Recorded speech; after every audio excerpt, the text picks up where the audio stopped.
What's going on, y'all? This is Dana Pope Jr., Master Executive Aide, and we are continuing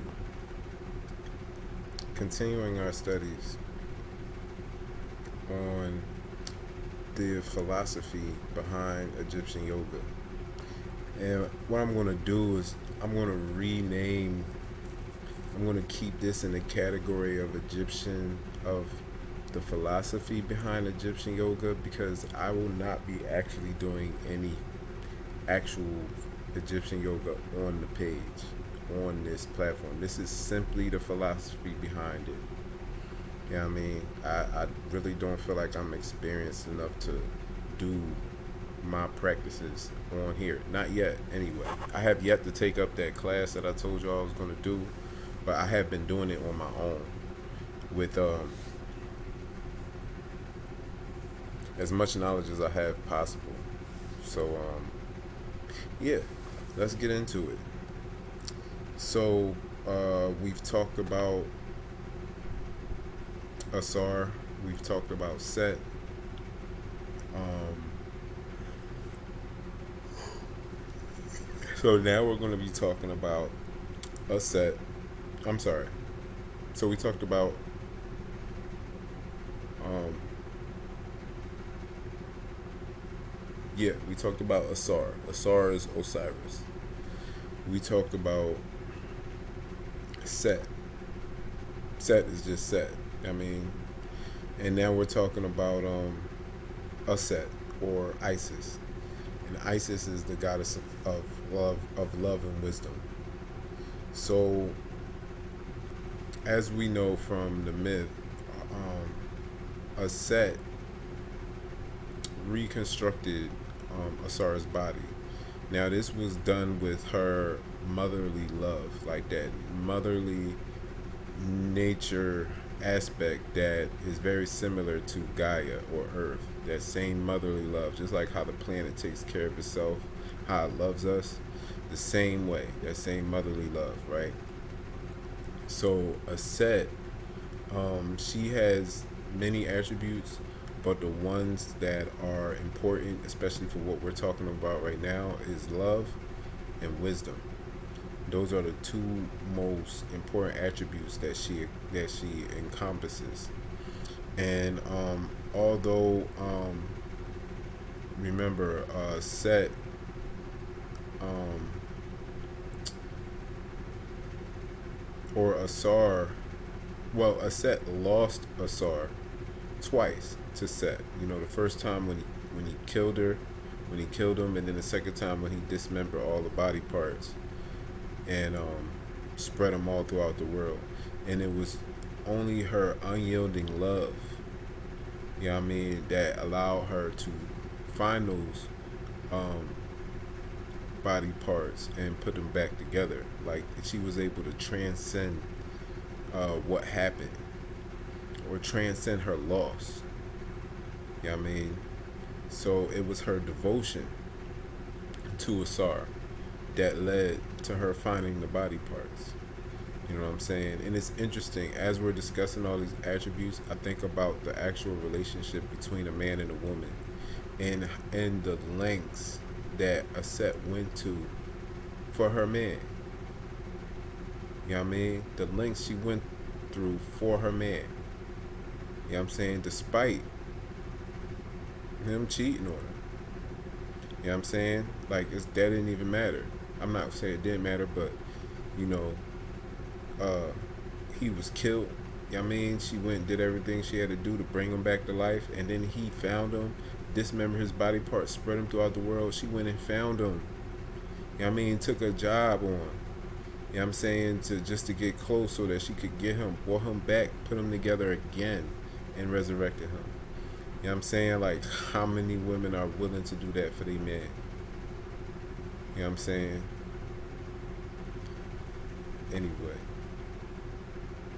So, it was her devotion to Asar that led to her body parts. I mean, now we're going to stick to the symbology, because this devotion is the same devotion that's found in all of us, you know, who seek this reconnection with our divine self. Like, remember, all of this is symbolic. but I believe it's also philosophical and can relate to daily things that we have going on, like our relationships. So the love for the divinity of oneself is what was needed, you know. So the wisdom that leads to the knowledge of the true self is actually represented by the name Aset or Isis itself. So the actual name, when you look at it in the hieroglyphs, the name, because the name is not spelled a set in hieroglyphs. That's what it was translated as for us to understand it. But the actual hieroglyph is it represents um, the knowledge that leads to the self, right? So remember, Set tore Asarian to pieces. I mean, that was symbolic of our lower nature tearing our soul into pieces and spreading them about.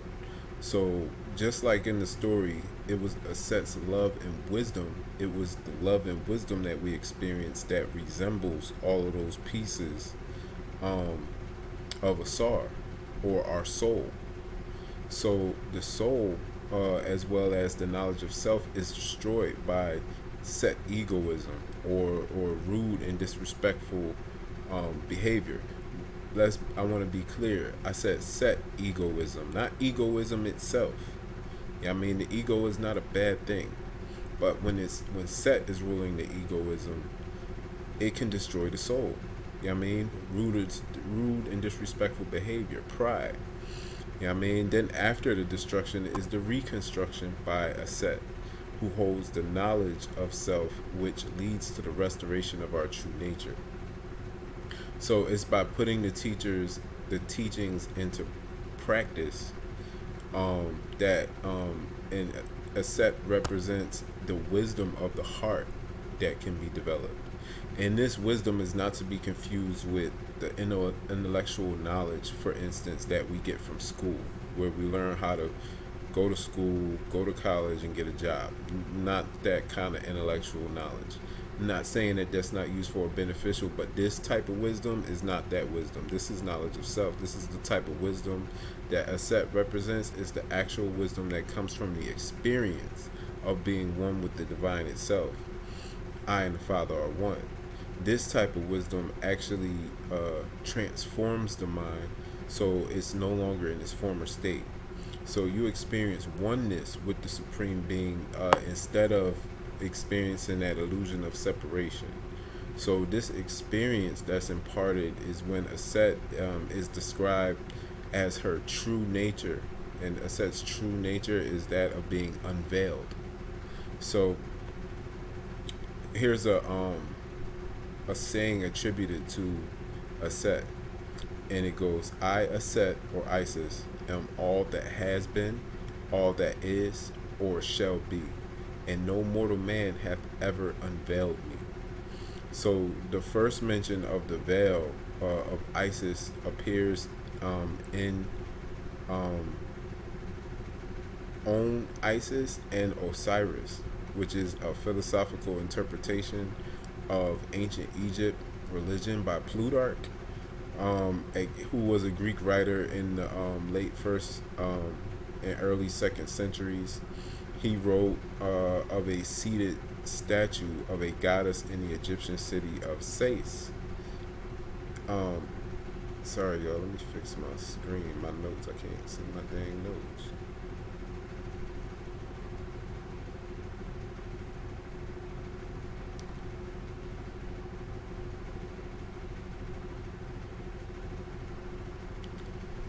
I don't know why it's not letting me. Okay, whatever. Of Sais, and that born the inscription, "I am all that has been, and is, and shall be, and no mortal has ever lifted my garment." So the first part of the inscription, "I am all that has been, and is, and shall be," means the goddess encompasses everything. This claim was commonly made of creator gods such as Ra and Amun in Egyptian religion. If the same was said about Isis, it reflected her increased status in the Greco-Roman times, in which she was often said to be the creator of the world. So the second part no one has ever lifted my mantle implies that the goddess was virginal, a claim that was occasionally made of Isis in Greco-Roman times, but conflicted with the long-standing belief that she and her husband Osiris conceived their son Horus. Yeah, I mean, my personal opinion, I think she was jumping up and down. I'm just saying.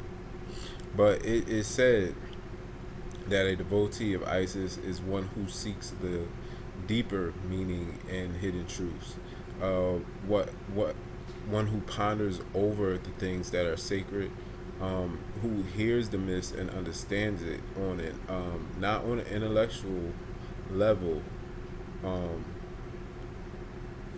but um, on a level that goes deeper.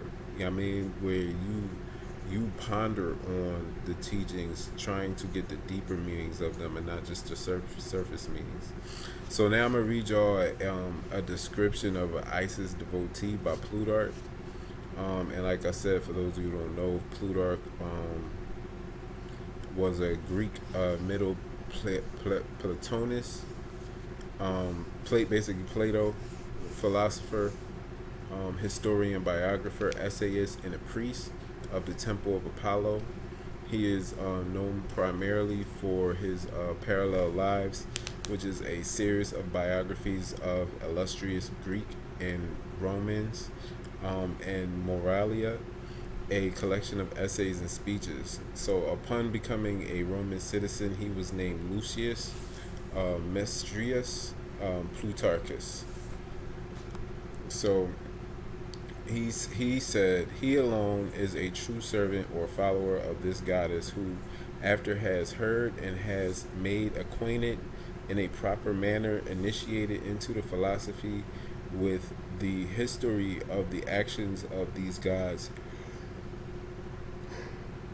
excuse me, guys, searches into the hidden truths which like concealed under them, and examines the whole by the dictates of reason and philosophy.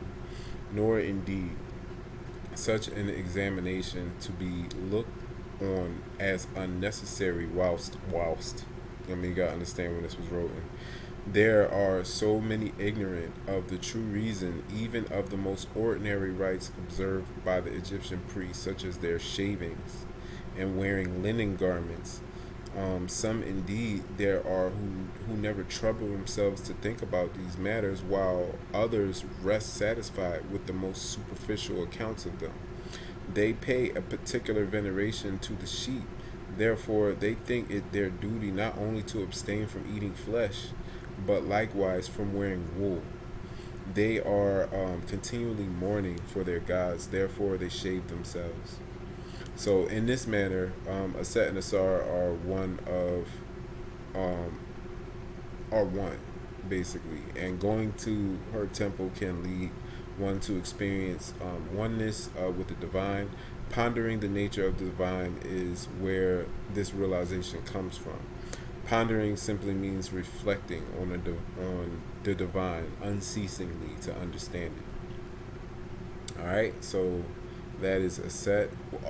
Sorry, what I meant to tell y'all from the beginning. I'm going to just put a link to the Google Docs, the Google file that I have with all the pictures that I got for everything that we're talking about. I'm gonna go ahead and I'm gonna look for another way, but if I'm not gonna say I can't find one, if it's just too much trouble, I'm just gonna go ahead and sign up for Be Live and just do it that way. It's just because of where I'm at this point in my life. I really don't want to. I don't even want my location to be known, man. Like I don't like if I do it something live. That means you know where I'm at. Like I don't even want that. So I got to move different.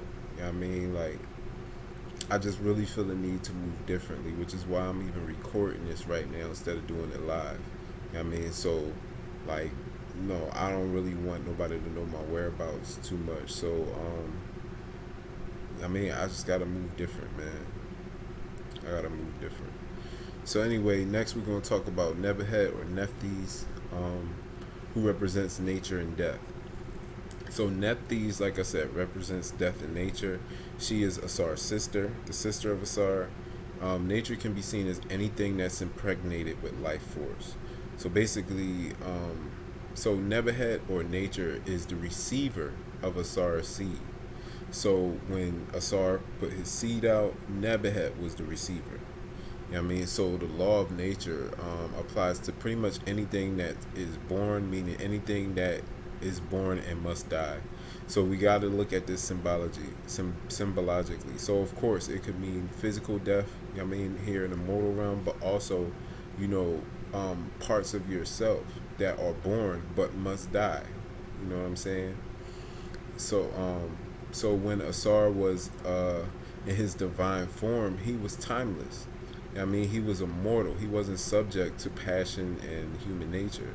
So it was through this intercourse that he had with Nebehet that basically now, you know, he was intoxicated, and now Asar became subject to the laws of human nature. So this is the obstacle that we all face. I mean, because we're here in this dimension. So this is similar to how we have become involved with the natural laws through the elements that our physical bodies are composed of, you know, which are air, earth, fire, water, ether. But the ether, I don't think is actually part of the body. But anyway, including the way, don't quote me on that. I mean, do your own research. But including the way we interact with each other and these elemental qualities. So the teaching of the triad, also known, the triad is basically Aset, Asar, and Nebehet, reveals some deep symbolism.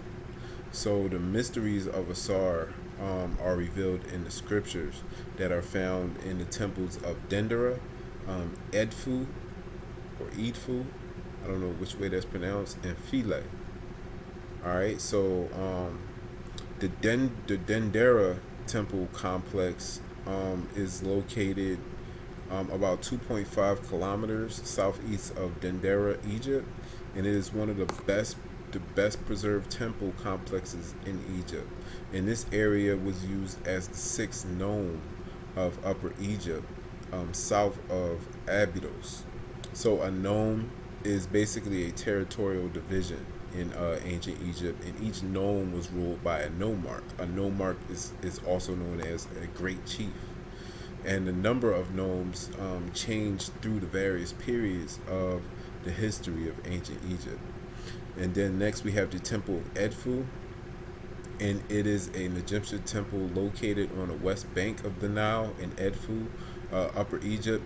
This city was known as the Hellenistic period in Koine Greek, and in Latin as Apollonopolis Magna, after the chief god Horus, who also identified as Apollo under the interpretatio Graecia. Graecia. It is one of the best preserved shrines in Egypt. This temple was built in the Ptolemaic kingdom between 237 and 57 BC. The inscriptions on its walls provide important information on language, myth, and religion during the Hellenistic period in Egypt. In particular, the temple's inscribed building texts provide details both of its construction and also preserve information about the mythical interpretation of this and all the other temples as the island of creation. There are also important scenes and inscriptions of the sacred drama which related the age-old conflict between Horus and Seth. They are translated by the German Edfu project. And then last we have the Temple of Philae, and is an island in the reservoir of the Aswan Low Dam, downstream of the Aswan Dam, and Lake Nasser, Egypt. So Philae was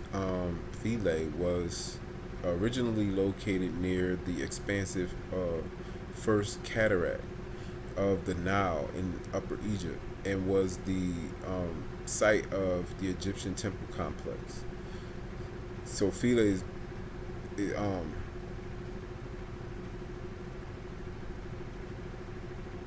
right.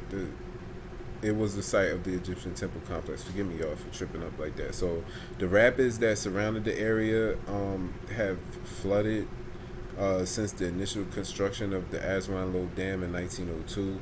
So, the temple complex was dismantled and moved to uh, Agilka, Agilkia Island, and that was part of the UNESCO, the Nubian Campaign Project, and it to forest protection. You know what I mean, and other complexes as well. Before the 1970 completion of the Aswan High Dam. So the hieroglyphic reliefs in this temple complex are being studied and published by the Philae Temple Text Project of the of the Austrian Academy of Sciences in Vienna, or the Institute of Aurea. So these representations of the triad show a Sar laying on a bear. So a bear, um, I didn't know what it was. So a bear is basically, it's a movable frame. I've seen it before, but I didn't know what it was called. It's a movable frame on which a coffin or a corpse is placed before burial, or cremation, or on which it is carried to the grave. So Asar is laying on this thing. And in the representation, you see Aset on one side and Nebehet on the other side. And they are known in this representation as the two widows surrounding the dead corpse of Asar. The two widows mean he had two wives. That's right. He had two wives. The only visible difference in Nebehet's and Aset's appearance in the various papyri that they are depicted in are their headdress. And the symbols that each of them represent are inverted to look like one another. And I would just say that this just means one is the upper and one is the lower. Nebehet representing death and the lower nature, and Aset representing life and the spirit and the upper nature. So they are a reflection of each other, and at the same time, they are both one and the same. This inverted mirroring aspect is important when it comes to their relationship with Asar. So Nebehet and Aset and Nebehet and Aset are Asar's support as he sits on his throne. So what are Nebehet and Aset? What are his two wives? They are his support as he sits on his throne.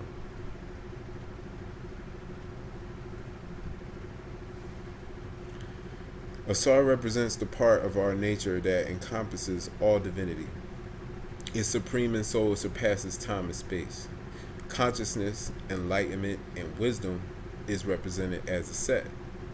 Aset has the power to resurrect Heru and Asar, and is armed with all the words of power to carry out her duties.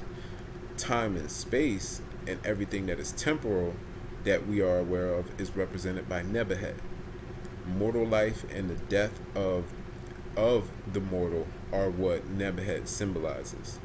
So Plutarch also talks about this in his writings when he says that Nebehet represents dissolution and chaos, while Aset represents generation. So there is an instrument called a sistrum that has depicted on it these two principles and their symbolism. And a sistrum is a musical instrument of ancient Egypt consisting of a metal frame with transverse metal rods which rattled when the instrument was shaken.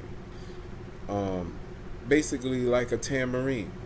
Like how we got the tambourines now with the circle with the symbols in it. This was basically like, it was a tambourine that's shaped like that. It has a handle, and then it has these lines across where the little symbols are on it. So when you shake this thing, it's like a tambourine. But it was magical back then. Like it was probably a whole different tone back then. Like this thing was probably used to heal. Like the instrument, music, all of that was just way different back then.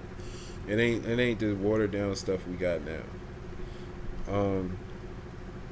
Not downplaying any music now at all. You know what I mean? But everything back then was different than it is today. But a lot of stuff is the same as well. So in some of the hieroglyphic texts, Aset is referred to as the day, and Nebehet is referred to as the night, further showing their mirroring but similar symbolism. So Nebehet represents the things that are temporal or the things that come into being and die. And Aset represents the things that are always have been, the things that are always have been and always will be. So all this symbolism means that the goal is enlightenment, represented by the relationship between these three beings, also known as Asar Chateau. Please forgive me if I pronounced that wrong. Or Chateau. Asar Chateau. Asar Chateau is the attainment of the consciousness of Asar, the awakeness of transcendentalism, immortality, and infinity, while simultaneously being aware of the temporal and the human nature. So that is pretty much what Aset and Nebehet represent in the Egyptian yoga philosophy. And we will continue next time with, who was it? I'm trying to remember it off the top without going to look. But I think next was Ampu, also known as Anu, who represents discrimination. And then I think after that may have been Sebek. Sebek is the crocodile god, and then Heru. I think if I remember. Just make sure you're tuned in for the next episode. If you liked what you heard here, click that like button. If you have any comments, anything to say, go ahead, leave a comment in the comment section, and subscribe and click that notification bell so you can know the next time that I either upload a video or go live, whichever I choose to do. Like I'm real wary with the live button. I don't really want to know my location. I don't really want to make my location known too much. I mean, I've already let too much be known as it is, so moving forward, I want to be a little bit more incognito with it. So, that's it, y'all. This is Dana Pope Jr., Master Executive 8, and I'm out.